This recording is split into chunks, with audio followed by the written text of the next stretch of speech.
With the recent announcement of the Nankai megathrust earthquake warning from the Japanese government, there are a lot more people who are starting to become more and more concerned about the dangers of such an event occurring in the near future. Every video I see on this topic lately has either been focused on people who are already living in Japan and just need to get their survival kits ready, or people looking onward from another country who have no worries about this earthquake that's coming soon. But what about the people who want to move to Japan? They're actively pursuing it. It's their dream. There's nothing about that. So that's what I'm going to cover today. First, we have to know, what is the Nankai megathrust earthquake? You see, Japan is in kind of a funny location. Where it sits on top of the borders of several tectonic plates, and that, as you may know, tends to lead to bigger and a lot more earthquakes. The most notorious ones being coming from the Nankai Trough. This trough, located just off Japan's southeastern border, brings about some of the biggest earthquakes that Japan has to deal with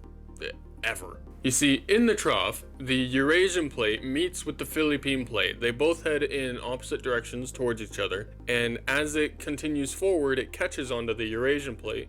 And every 90 to 150 years, the strain becomes too much and it snaps back up into place, causing the Nankai megathrust earthquake. Okay, great, but what does this have to do with whether or not I should move to Japan? Well, this action is actually pretty predictable. We have records going back hundreds of years showing that this earthquake consistently happens every 90 to 150 years, with the last one happening in 1946. Though, since the world was a bit preoccupied at that time, news didn't really make its way outside Japan that much. And before that is too far back to remaining what I would say relevant memory. That is, it's too far back to really feel real. So if the last one occurred in 1946, then that's not even 80 years since the last one.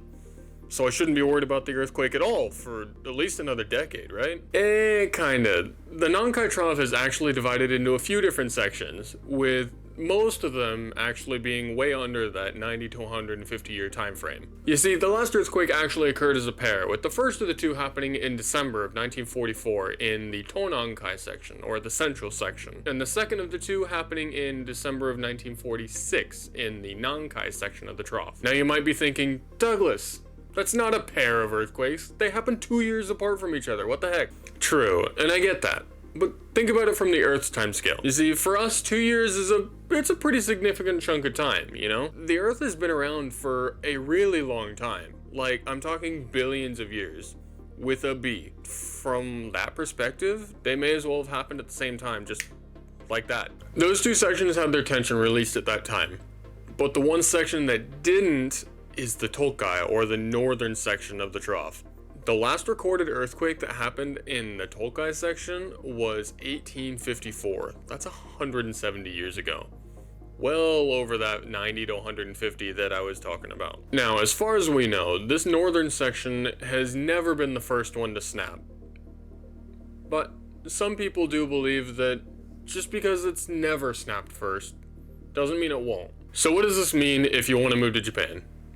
Should you still move here despite the fact that there's a huge earthquake coming? Or should you stay home and find a different dream to follow?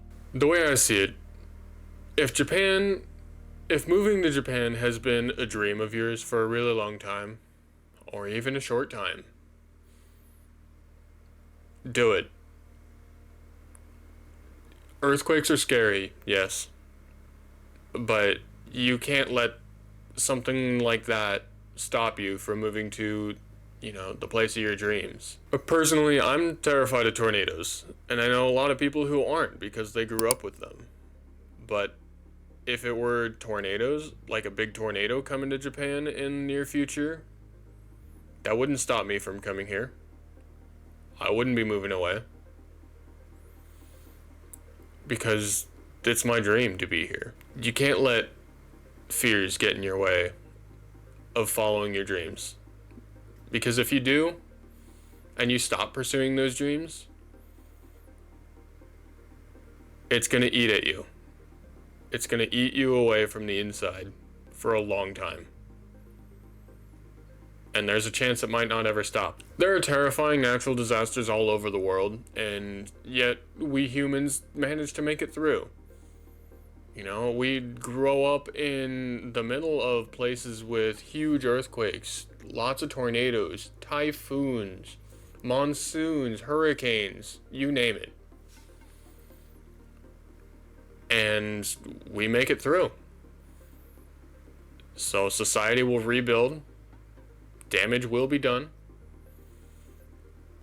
But if it's your dream to come here, I say do it. If moving to Japan is something you're not quite set on, you might want to decide if it's worth it to you. You know, on one hand, yes, you'll have to deal with this great big natural disaster, but on the other hand, you get to spend plenty of time here in Japan and, you know, live the life you want to live. You know, if Japan isn't something that you are seriously considering, then take some time to think about that. Every place has its disasters you gotta deal with. In Japan, it's earthquakes. The earthquake will come, and it will not wait till it's convenient for you. You only have one life. Do you want to spend it in Japan or not? And if you can't answer that question, well, maybe this video will help you figure out whether living in Japan is actually right for you.